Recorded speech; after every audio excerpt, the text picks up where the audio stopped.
கேட்டல்ல? உன் உத்தம புருஷனை பத்தி பெத்தவங்க சொன்னதை கேட்டல்ல? வாங்க போய் 2 பேரும் மாறி மாறி தலையில மண்ணள்ளி போட்டுக்குங்க.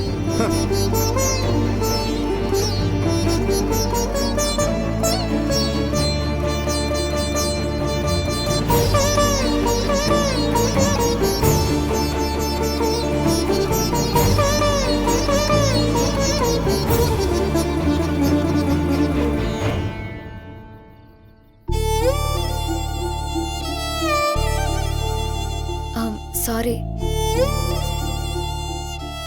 என்னால தானே உனக்கு இந்த நிலைமை. என்னால தானே உங்க அப்பா உன்னை அடிச்சாரு. என்னால தானே உங்க அம்மாவும் அப்படி பேசினாங்க. என்ன மன்னிச்சிரு ப்ளீஸ். நான் எங்க அப்பா தான் இருக்கிறதுலே மோசமானவர் நினைச்சேன். ஆனா உங்க அப்பா அதுக்கு மேல இருக்காரு. உங்க அப்பா அம்மா இப்படியெல்லாம் நடந்துப்பாங்கன்னு நான் கொஞ்சம் கூட எதிர்பார்க்கவே இல்லை. எல்லாம் என்னால தானே. தயவு செஞ்சு என்ன மன்னிச்சிரு. உனக்கு ரொம்ப கஷ்டமா இருக்கா? கஷ்டமா இருக்கணும்ல. இப்ப வலிக்குதுல உனக்கு.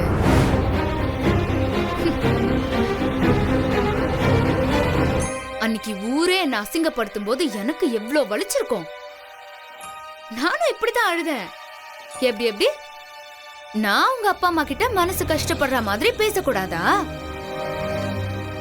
நான் தான் நல்ல பிள்ளையாச்சே. நீ சொன்ன மாதிரி நான் எதுவுமே பேசலையே. அம்மா அப்புறம் எதுக்கு ஒன்னு அடிச்சாங்க? இவரு பண்றது எல்லாத்தையும் ஈஸியா பண்ணிடுவாரா? நாங்களும் ஈஸியா இவரை மன்னிச்சு விட்டுருணுமா? அப்புறம் இவரு பாட்டுக்கு இருப்பாரா? இங்க இருக்கிறவங்க எல்லாம் இழிச்சவாய் மாதிரி சுத்திட்டு இருக்கணும்ல. எப்படிங்க இதெல்லாம் நடக்கும்? அப்படியே அது நடக்க நினைச்சாலும் அத நான் நடக்க விட்டுருவேனா என்ன? ஆனா ஒண்ணு, உங்க அப்பா வந்ததும் வேற ஏதேதோ நடக்கும். நாம நினைச்சது நடக்காம போயிடுமோ நான் பயங்கரமா பயந்துட்டேன்ப்பா. நல்ல வேலை கடவுள் இருக்கான். நான் பயந்த மாதிரி எதுவும் நடக்கல. எனக்கு இப்பதான் நிம்மதியா இருக்கு. நீ பாரு, நான் தெரியாம பண்ண தப்புக்கு நீ எனக்கு அதிகமாகவே தண்டனை கொடுத்துட்ட. நீ இதுக்கு மேல கொடுத்தாலும் அதை நான் ஏத்துக்க தயாரா தான் இருந்தேன். ஆனா நீ இந்த மாதிரி தெரிஞ்சு படுற தப்பெல்லாம் இருக்கு தெரியுமா? அதுக்கெல்லாம் நான் சும்மா இருக்க மாட்டேன். என்ன பண்ணுவீங்க அப்படி? கதவை அடிச்சுட்டு ஓன்னு அழுதுட்டு இருப்பீங்களா? நான் அழுகிறேனா இல்ல மத்தவங்களை அழ வைக்கிறானு உனக்கு போக போக தெரியும்டே. ஐயோ அப்படியெல்லாம் பேசாதீங்க, எனக்கு பயமா இருக்கு. போடாடே, நீ எல்லாம் ஒரு ஆளுன்னு வந்து பேசிட்டு இருக்கியா? ஏண்டி ஆண்டாளு, இப்போ என்ன பார்த்தாலும் பயமா இருக்காதுரே. இனிமேல் பயப்படுவேன். எப்படி நீ பாட்டுக்கு இஷ்டத்துக்கு என்ன வேணாலும் பண்ணுவ, நான் கையை கட்டிட்டு கம்மன் நிக்கணும் இல்லையா? இப்போ சொல்றேன் கேட்டுக்கிட்டே. இனிமேல் நீயே என்னை விடணும்னு நினைச்சா கூட நான் உன்னை விட மாட்டேன்டே. இங்க இருந்து என்ன போக சொன்னா கூட நான் போக மாட்டேன். அதான் எனக்கும் வேணும். நான் அவ்வளோ ஈஸியாலாம் இங்க இருந்து போவிட்டுற மாட்டேன். நீயே என்கிட்ட வந்து என்ன போக சொல்லி கெஞ்சி வடி. இந்த ஜென்மத்துல அது எப்படியோ நடக்காது. நடக்கும் ஆண்டாளு, நடத்தி காட்டுறேன். கபடி ஆடுறது கிரவுண்ட்ல இல்ல, இங்க. கபடி கபடி கபடி கபடி கபடி கபடி கபடி.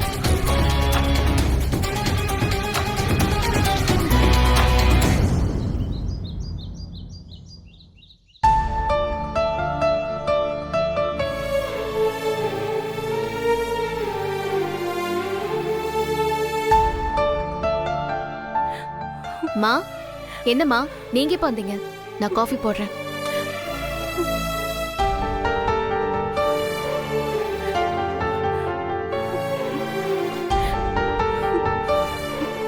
அம்மா, என்னம்மா என்னாச்சு? ஏமா அழறீங்க? 4-5 நாளைக்கு முன்னாடி இந்த குடும்பம் எப்படி இருந்துச்சு, ஆனா இன்னைக்கு எப்படி இருக்கு? சரி, நமக்கு தான் நடந்தது எதுவுமே பிடிக்கல.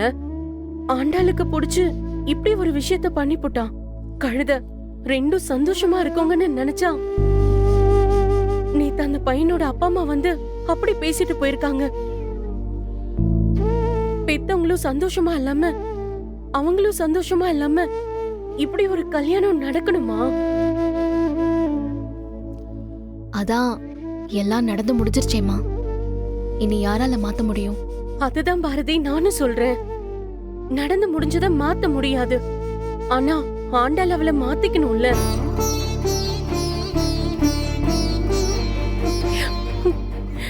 எனக்காக ஒரு உதவி செய்றியா பாரதி? அம்மா, என்னம்மா இப்படி கேக்குறீங்க? சொல்லுங்க. நான் சொன்னேன்னு ஆண்டாள் கிட்ட சொல்லிக்காத.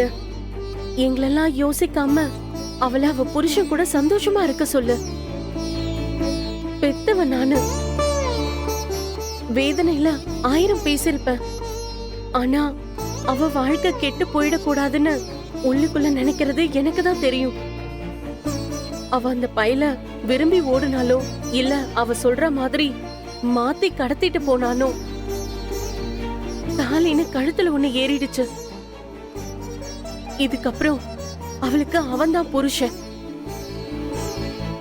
ஆண்டாளோட அப்பா குணம் எனக்கு தெரியும்.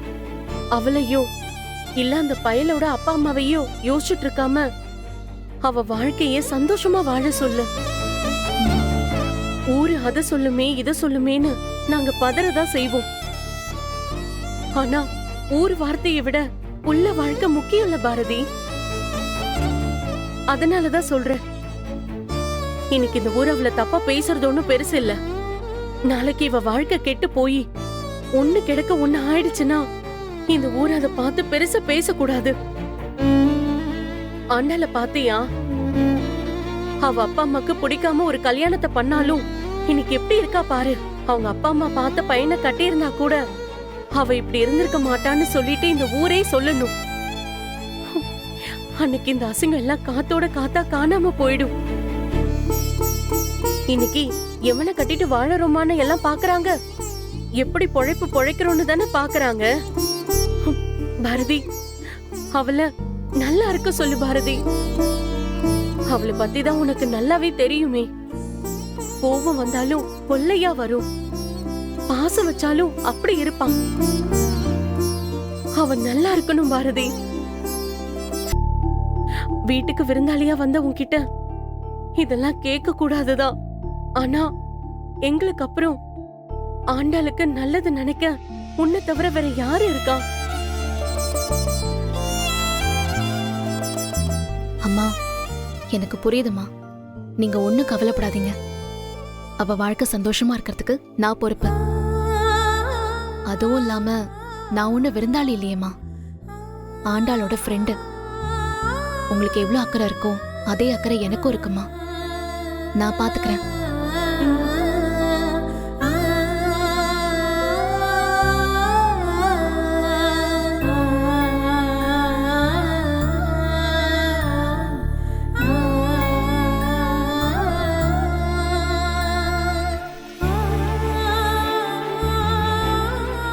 இன்னைக்கு தப்பா பேசுற இந்த ஊரு ஒரு நாள் ஆண்டாள தலையில தூக்கி வச்சு ஆடுமா.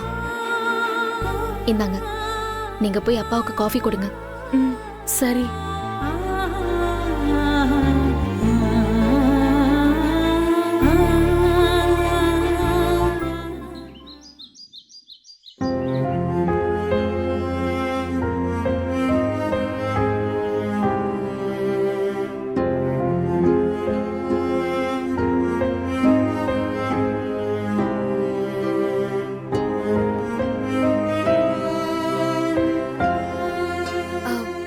பாரதி, வா வா, வந்து உட்கார். வா உட்கார், வா உட்கார். ரொம்ப தேங்க்ஸ் டி. எதுக்கு? காஃபிக்கா? காஃபிக்கு இல்லடி. இன்னைக்கு அழகரோட அம்மா அப்பா வந்து பிரச்சனை பண்ணும்போது நீ பேசாம இருந்தல்ல, அதுக்காக தான். தேங்க்ஸ். நான் வந்து அவங்க கிட்ட பேச என்னடி இருக்கு? இல்ல பாரதி, நேத்து நீ என்கிட்ட சொன்ன மாதிரி அவங்க கிட்ட சமாதானம் பேசி எல்லாம் சுமூகமா முடிஞ்சிருந்தா இந்நேரத்துக்கு நான் உங்க கையால காஃபி குடிச்சிருக்க மாட்டேன். அழகர் வீட்டுல இருந்திருப்பேன். ஏய், அப்போ கடைசி வரைக்கும் இங்கேயே இப்படியே இருக்கிறதுன்னு முடிவு பண்ணிட்டியா? இங்கே இருப்பேனான்னு தெரியல, ஆனா இப்படியே தான் இருப்பேன். ஏய், அம்மா உன்னை நினைச்சு ரொம்ப வருத்தப்படுறாங்கடே. இது என்ன பாரதி புது கதையா இருக்கு? அவங்க நான் எப்போ இந்த வீட்டை விட்டு போவேன், இல்ல இல்ல இல்ல இல்ல எப்போ நான் இந்த உலகத்தை விட்டு போவேன் தான் யோசிச்சுட்டு இருப்பாங்க. ஏய், அந்த மாதிரிலாம் எதுவும் இல்ல. உன் வாழ்க்கை இப்படி ஆயிடுச்சேன்னு அவங்க அழுது புலம்புறாங்க. என் வாழ்க்கை இப்படி போனதுக்கு காரணம் அவங்களும் அவங்க புருஷனும் தானே. திரும்பவும் முதல்ல இருந்து ஆரம்பிக்காத. இன்னும் எத்தனை நாளைக்கடி இப்படி எல்லாரையும் குறை சொல்லிட்டே இருக்க போற? என் ஞாபகத்துல அவங்க இருக்கிற வரைக்கும், என் எதிரில அவங்க இருக்கிற வரைக்கும் அதை பத்தின ஞாபகம் எனக்கு வந்துட்டே தான் இருக்கும் பாரதி. இப்ப அவங்கள பழி வாங்கறதுனால உன் வாழ்க்கை சரியாயிடுமா? என் வாழ்க்கை சரியில்லாம போனதுனாலதான் நான் அவங்கள பழி வாங்கிட்டே இருக்கேன். ஏய், சும்மா விதண்டாவாதம் பேசிட்டு இருக்காத. கொஞ்சமாவது பிராக்டிக்கலா பேசு. இப்ப எதுக்கு நீ இவ்ளோ டென்ஷன் ஆகுற? சரி, அப்படி என்ன ஆத்தா ஒப்பாரி வச்சுது? அவங்க உன்னை பெத்தவங்கடி. அவங்கள பொறுத்த வரைக்கும் நீ ஆசைப்பட்டுதான் அழகரை கல்யாணம் பண்ணிட்டு இருக்கேன்னு நினைச்சிட்டு இருக்காங்க. அப்படி ஒரு நினைப்ப தெரிஞ்சோ தெரியாமலோ நீயே அவங்களுக்கு கொடுத்துட்ட. என்னதான் கோவமா பேசினாலும் நம்ம புள்ள ஆசைப்பட்டவனோட சந்தோஷமா இருக்காளேங்கிற நிம்மதியை அவங்களுக்கு கொடுத்திருந்தனா அவங்க இப்படி புலம்பிட்டு இருக்க மாட்டாங்க. இப்ப கூட அம்மா என்ன சொன்னாங்க தெரியுமா? எந்த ஊரு உன்னை தப்பா பேசிச்சோ அதே ஊரு நீயும் அழகரும் நல்லா வாழ்றத பார்த்து பெருமையா பேசணும்னு நினைக்கிறாங்க. அப்போ நான் நடந்தது எல்லாத்தையும் மறந்துட்டு அவங்க கூட ஒன்னா வாழ்ந்து புள்ள குட்டிய பெத்து கொடுத்தா அவங்க சந்தோஷமா இருப்பாங்க, அப்படிதானே? என்னடி, எல்லா அப்பா அம்மாவும் பிள்ளைங்க கிட்ட அதானே எதிர்பார்ப்பாங்க. இதெல்லாம் அவங்க என்ன ஓடுகாலின்னு சொன்னாங்கல்ல, அப்ப யோசிச்சிருக்கணும்டி. மகளே இல்ல நீ அப்பா தலை முழுகுனாங்கல்ல, அப்பவாவது யோசிச்சிருக்கணும்ல கொஞ்சமாவது. எங்க சுத்தினாலும் கடைசியில அங்கதான் வந்து நிப்பல்ல. இவ்ளோ பேசுறியே, அன்னைக்கு நான் அழகரதா லவ் பண்றேன்னு சொல்றதுக்கு முன்னாடி நீ யோசிச்சிருக்க வேண்டியதானே? அவங்க என்ன நம்ப இருந்தா நான் ஏன் அப்படி சொல்ல போறேன்? அப்போ அவங்க நம்பலங்கிற கோவத்துல தானே நீ எப்படி சொன்ன? நீ மட்டும் கோவத்துல என்ன வேணாலும் பண்ணலாம், ஆனா உன்னை பெத்தவங்க கோவப்பட்டு பண்ணா மட்டும் தப்புன்னு சொல்லுவியா? இங்க பாருடி, போட்டி போடுறது முக்கியம் இல்ல, ஆனா நாம அதை யார் கூட போடுறோங்கிறது தான் முக்கியம். பெத்தவங்களோட போட்டி போடுறதுலாம் பிள்ளைங்களுக்கு அழகே இல்லடி. என் அம்மா அழுதாங்கன்னு அதை நம்பி நீ இவ்ளோ பேசிட்டு இருக்கல்ல, அதெல்லாம் சும்மா நடிப்பு தான் பாரதி. சரி, அவங்க நடிக்கிறாங்கன்னே வச்சுப்போம். நான் உன்கிட்ட உண்மையா தானே இருக்கேன், நான் நடிக்கலல்ல. இப்ப நான் கேக்குறேன், நீ என்னதான் முடிவு பண்ணிருக்க? பாரதி, ஏன் முடிவு எப்பவும் மாறாது பாரதி. எனக்கு இனிமே வாழ்க்கையில 2 லட்சியம் தான். ஒன்னு, எப்படியாவது நான் நேஷனல் கபடி டீம்ல சேரணும். 2வது, என்னை இந்த நிலைமைக்கு ஆளாக்குன அழகரையும் எங்க அப்பா அம்மாவையும் நிம்மதி இல்லாம அலைய வைக்கணும். அவ்வளவுதான். ஆண்டாள், நான் சொல்றது கேளு. வாழ்க்கை நீ நினைக்கிற அளவுக்கு அவ்வளோ ஈஸி இல்ல. இங்க நீ நினைக்கிறது மட்டும்தான் நடக்கணும்னு நினைக்காத. வாழ்க்கை எப்பவும் நமக்கு ஏதாவது ஒண்ணு கொடுத்துக்கிட்டே இருக்கும். அதுபடிதான் நம்மளால நடக்க முடியும். நானும் தான் நினைச்சேன், வாசு என்னை விட்டு போனதும் என் வாழ்க்கையே முடிஞ்சு போச்சுன்னு. இனிமே என்னால எதுவுமே பண்ண முடியாதுன்னு தோணுச்சு. ஆனா என் வாழ்க்கையில ஆதி வந்தாரு. எனக்கு ஒரு புது வாழ்க்கையை கொடுத்த மாதிரி எல்லாமே சந்தோஷமா ஆரம்பிச்சது. வாசு இல்லாம வாழ்க்கையே இல்லைன்னு இருந்த எனக்கு வாழ்க்கையே ஆதிதான்னு மாற ஆரம்பிச்சது. ஆனா அந்த மாற்றம் ஆதியோட துரோகம் தெரிஞ்ச அடுத்த நிமிஷமே இல்லைன்னு போயிடுச்சு. ஒரு கட்டத்துல சந்தோஷத்தை மட்டுமே பார்த்துட்டு இருந்த எனக்கு இப்போ கவலையும் கஷ்டமும் தான் துணையா இருந்துட்டு இருக்கு.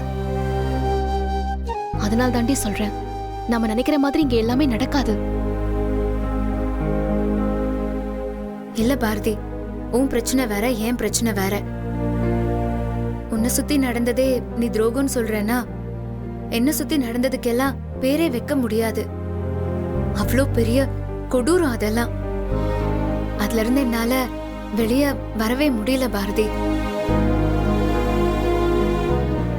உன் ஃப்ரெண்டா நான் ஒன்னே ஒண்ணு மட்டும் சொல்றேன், எனக்கு உன் வாழ்க்கை நிம்மதியாவும் சந்தோஷமாவும் இருக்கணும். அதுக்காக நீ உன் முடிவை மாத்திக்கணும். என்னால சத்தியமா உன்னால முடியாதுன்னு சொல்ல போற அதானே? இங்க பாரு, எனக்கு ஆண்டாளை பத்தி நல்லா தெரியும். நீ விளக்கு மாதிரிடி. நல்லவங்க ஏத்தனாலும் எரிவ, கெட்டவங்க ஏத்தனாலும் எரிவ. ஆனா நீ நல்லதுக்கு மட்டுமே எரிஞ்சு வெளிச்சம் தரணுமே தவிர கெட்டதுக்கு எரிஞ்சு உன் வாழ்க்கையை நீயே இருட்டாக்கிக்காத. பாரதி, அதுக்கப்புறம் உன் இஷ்டம்.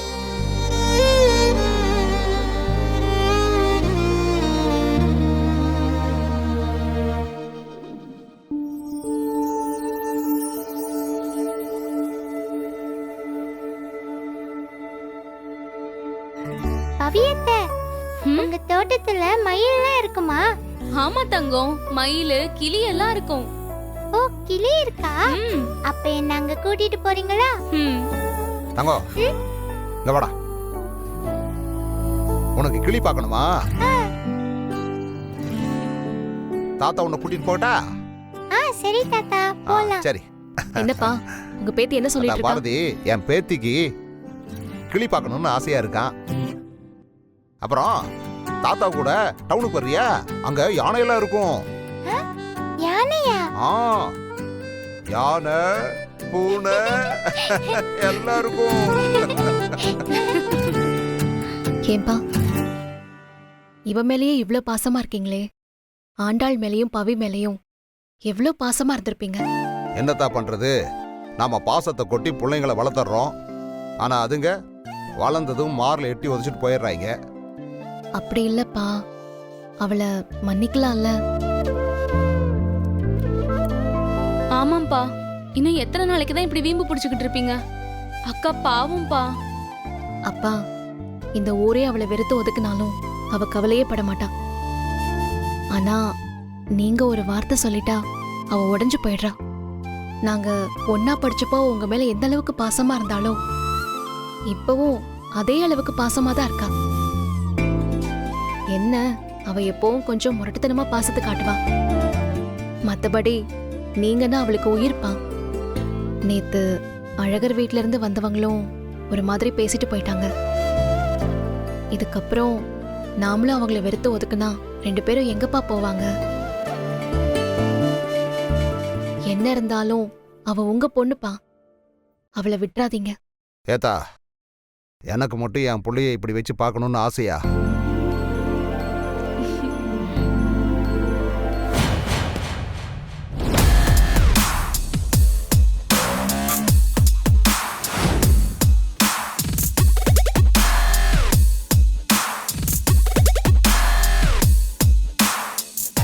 பாத்தியாத்தா, இந்த கருமாந்திரத்துக்கு தான் இவளை நான் மன்னிக்கிறதே இல்லை.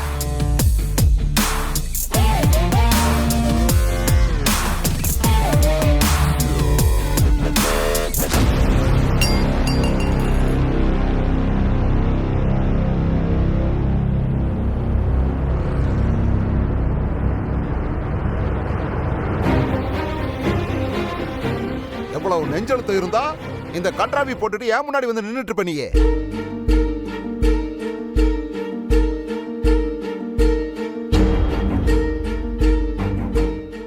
நம்ம ஒரு பிளான் பண்ணா இவ வேற ஒரு பிளான் பண்றாளே. ஏத்தா, இந்த கர்மாந்தரத்தெல்லாம் பண்ண மாட்டேன்னு என்கிட்ட சத்தியம் பண்ணி கொடுத்ததுனால தான் இவளை நான் காலேஜுக்கே அனுப்புனேன். மறுபடியும் எதுக்கு இந்த அசிங்கத்தை மாட்டிட்டு என் முன்னாடி வந்து நிக்கிறா இவ? பாரதி, நான் என்ன பண்ணணும் பண்ணக்கூடாதுன்னு சொல்றதுக்கு என் புருஷன் இருக்காருல்ல, அவரே இந்த ட்ரெஸ்ஸ போட்டுக்கோன்னு சொல்லும்போது மத்தவங்க சொல்றதெல்லாம் நான் ஏன் கேட்கணும்? சரிங்க மாமா, நான் அப்படியே ஜாகிங் போயிட்டு அப்படியே கிரவுண்டுக்கு போயிடுறேன். 1 hour jogging, 2 hours kabaddi practice. வரேன். மாமா சொல்ல மறந்துட்டேன். கோச்சிங் முடிச்சுட்டு வந்தோடனே எனக்கு ரொம்ப பசிக்கும்ல, சாப்பிடறதுக்கு இந்த முட்டை இருக்குல்ல, முட்டை அத அவிச்சு வச்சிருங்க. பை.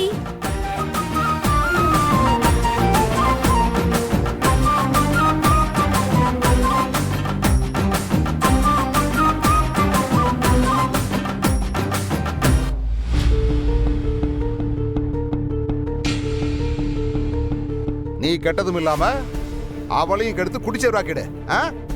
உங்க அப்பா சொன்ன மாதிரி நீயும் உருப்படாம இரு, அவளும் உருப்படாமையே போகட்டும். வந்து பாய்ச்சிருக்குதுக்கு பாரு எனக்குன்னு. நான் தப்பு செஞ்சா என்ன திட்டுறாங்க சரி, அந்தால் பொண்ணு தப்பு செஞ்சாலும் என்னைய திட்டினா என்ன அர்த்தம் வேணாமா? எல்லாம் விதி. இங்க வந்து மாட்டிட்டு உட்காந்துருக்கும்.